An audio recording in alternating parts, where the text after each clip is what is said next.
but that bitch needs to be changed. It will pop open like so.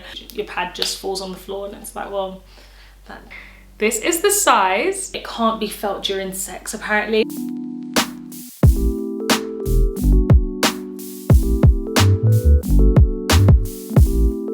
Guys, welcome back to my YouTube channel.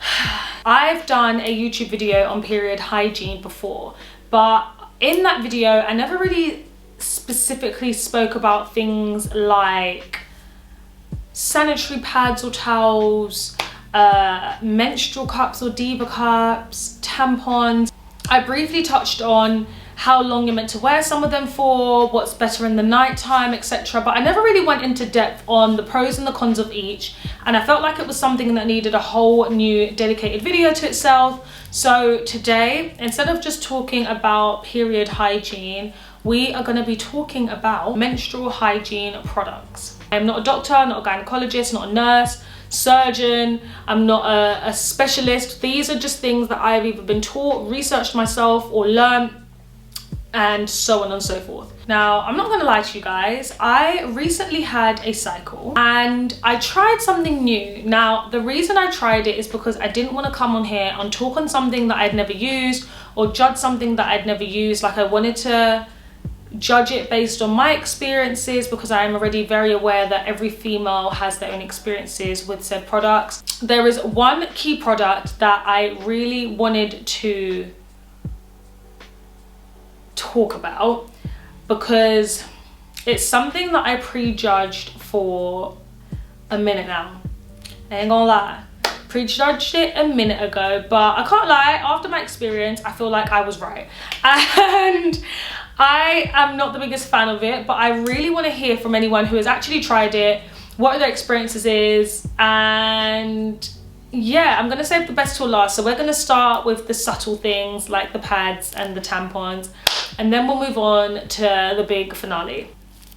Tampons are meant to be worn between 4 to 8 hours and only are supposed to be utilized when on your cycle.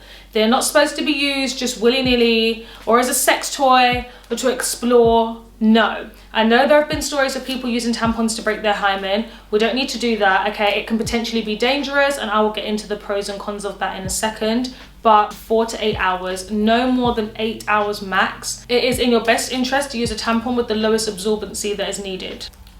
This is what a tampon looks like. I know most people are gonna watch it and be like, okay, we know, we get it. You push down on the plastic bit at the top, and this is what is pushed into your vagina. Now, I've got a cup of water, but we're gonna pretend it's blood. And this has been going viral on TikTok as well, where women have been showing their men what happens when you, well, you'll see.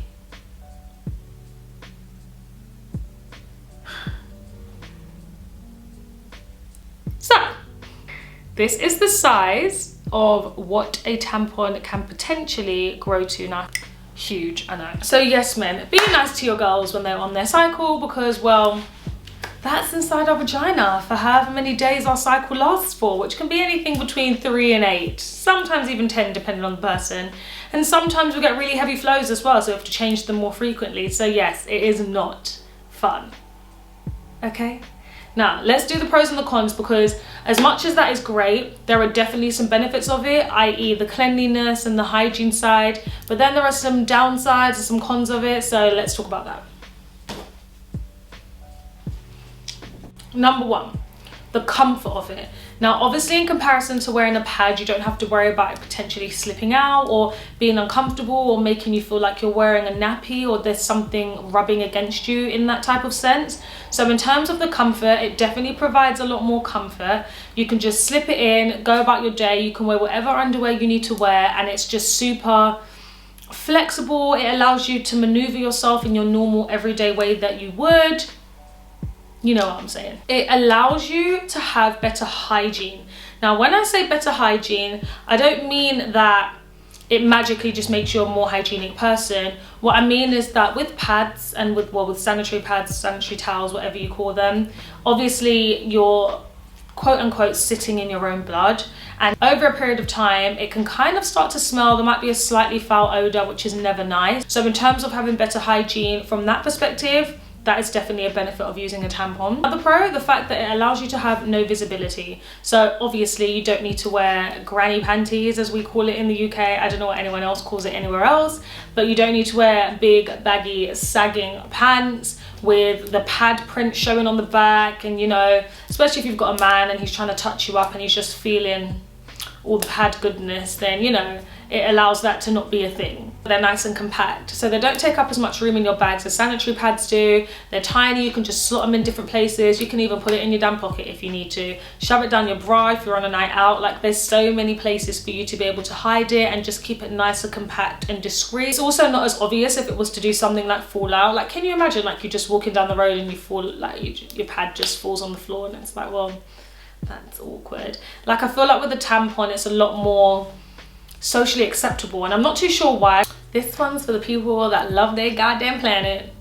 It's actually not eco-friendly. The whole concept of a tampon is not eco-friendly, and well, that's just quite sad. The actual material of the tampon is not biodegradable, which is quite sad. Mainly the outside wrapping, which obviously we know we throw in the bin, but it's not actually biodegradable, and some chemicals that are used within the actual tampon and the outer packaging, like pesticides and chlorine, are obviously not just bad for you, but bad for the environment as well. It can cause inflammation pretty quickly as well.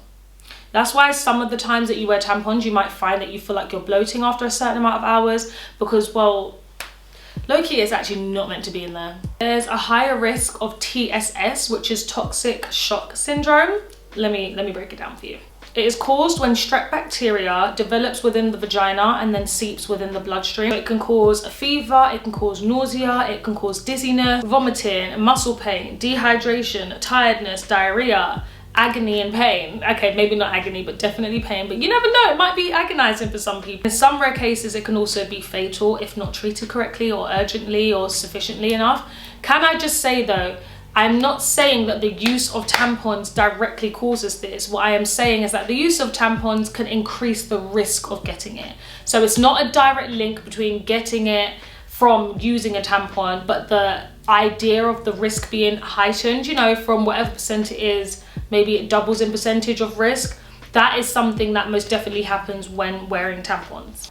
Another con is that there is actually no way of knowing when to change it. Not like with a pad that you can either feel when it's getting too filled up, it becomes heavy, you can visibly see it when you go to the toilet. There's no actual way of knowing when a tampon is done or ready to change. It's just something you kind of need to know within yourself, or just stick to the 4 to 8 hours window gap. Sanitary pads. I love you guys, but I am not opening this one. Like, this one I want to protect low-key. Like, I want to keep her fresh. Like, I already used my tampon and that little baby went to, you know, just... Okay, I'm going to show you guys. So it opens up like so. This particular one comes with wings, and I will explain what wings are. I actually appreciate about sanitary pads is that it actually has, depending on the make, but 90% of the time, a little diagram on how to actually use it if it's something that you've never used before. And it also shows you which way up it's supposed to go within your underwear. You have to change a pad in half the amount of time that you're supposed to change a tampon, which makes sense. One, for things like odor and the fact that you are quite literally sitting in your own blood.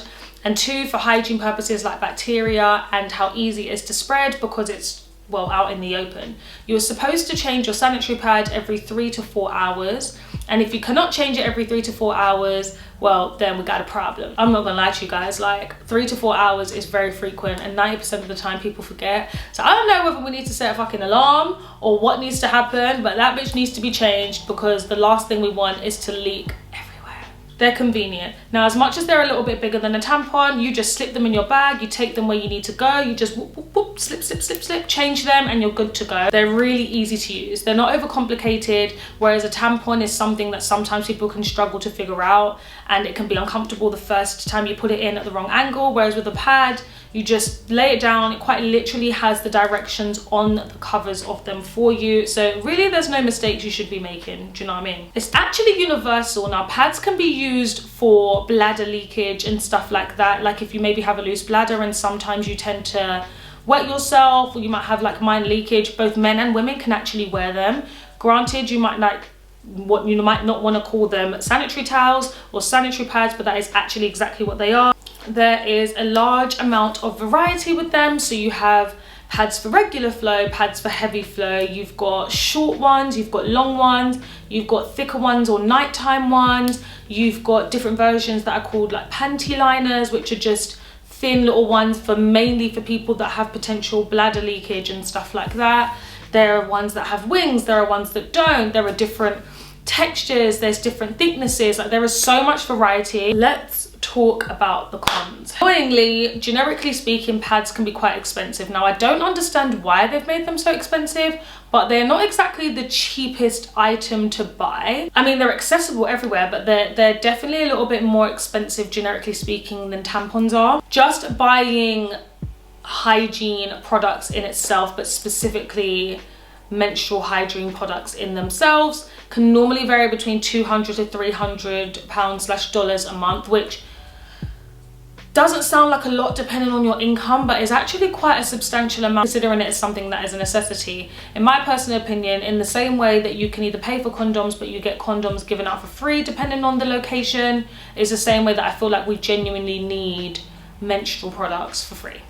Changing them is a must. Now, you can't expect to just put a pad on in the day and once you've started bleeding onto it, expect to be sat there dry and comfortable for the rest of the day. You can expect some discomfort because, well, it's going to be pretty wet and pretty warm and, well, just quite disgusting, to be fair. Now, I have used both tampons and pads in my years of having a cycle, which now has been coming up to 15 years, so a long time. This is something I've never tried. It comes in a nice little pot like this. This is a menstrual cup. Now, first of all, this is tiny. Like, I just want to be able to show you guys how small this is, not up close to the camera. See how small this is? Like, these are tiny. There are various sizes that you can get with a menstrual cup. I am gonna read it off of this specific brand, which is called Salt, S-A-A-L-T. It comes in an ocean blue, it also comes in a pink, and you can get sizes small and regular. Sizes small is supposed to hold the blood capacity of what 3 tampons can hold, and a regular size holds 4. A small size is light to normal flow, either a first-time user or before you've given birth. And a regular size is for normal to heavy flow, high capacity or a high cervix. Now, obviously, no one's gonna just be able to just measure their cervix. If it's something that you can get information from your GP about, then amazing. If not, then just go based on the heavy flow. I feel like us women know our bodies enough to know whether we'd be a small or a regular, in the same way that we'd know whether we'd wear a small or a supersized tampon. You are supposed to pinch around the top where the rim is and fold it in half like so. So you get this kind of shape, and you insert it inside your vagina like you would a tampon. It should sit a few inches into your cervix, and once it is actually safely within your vagina, you slightly rotate it, let go, and it will pop open like so. I don't even know. I legitimately tried this because I wanted to talk on it without not knowing and just prejudging, and it's just not for me. Now, these can be actually only changed 2 to 3 times a day, and they can be worn up to 12 hours. There are lines down the side of the cup that basically help you measure and monitor your flow, so you know how heavy it is. I don't know if you can actually see the lines. Terribly clear. Now, they say as a tip to practice with a dry run, which basically means to practice it when you are not on your cycle, just to get used to the feeling of it so it's not messy, and, well, you'll know whether it's something you like or you don't like. I am not the biggest fan of these, right? I'm not gonna lie. Like, they are extremely clean in terms of once you pull it out, once it's time to change it, you quite literally just clean it out, sanitize it, and put it back in. The disadvantages of using this are it can cause irritation. Now, this is basically a piece of silicone sitting within your cervix, and well, let's be honest guys, it's not comfortable. It's basically like sleeping with a dick inside of you and just not moving for the whole night. It's just, you know, you want it out. It can be tough to find the correct fit. A bit like when you use a tampon for the first time, that you might need to adjust slightly, jiggle it around, get it at the right angle and right positioning. Removal can sometimes be quite messy and potentially embarrassing depending on where you are, if people know what you were doing. And just bear in mind that if you are out in public, you are going to have to remove it in a public sink and wash it out in a public sink. The benefits of it, however, is one, it can't be felt during sex apparently, so that's great. Not too sure how, but apparently a man can't feel it unless you're having like real deep sex. So basically you can, because I don't really know anyone that doesn't have real nice deep sex. So, you know, we move. Unlike tampons, they don't actually dry out the vagina, which allows the healthy bacteria to multiply, and it keeps your vagina nice and clean and healthy, which also means that it prevents a lot of infection. Last but not least, it actually helps reduce cramping. Now, I'm not too sure if this is because it opens up the cervix and allows all the pain and the tension and the clots to just be released and not just in a tampon or on a pad, but apparently a lot of us have been saying that there's a lot less cramping going on. So as much as it wasn't a hit for me, I'm definitely going to say if you've not tried it, it's definitely worth giving it a try just for the experience. But yeah, this has been as informative as I could possibly be. There are other varieties such as, I think they're called period knickers, which is basically knickers with built-in sanitary towels within them. I have no idea, but these are the main things that I would say to try. Obviously, most of us stick to tampons and pads. I hope this has helped. If there's anything else you guys would like me to talk about, comment below and let me know. I love you guys with my whole heart. Yeah, I am out of it. I will see you guys in my next video. Love you, bye.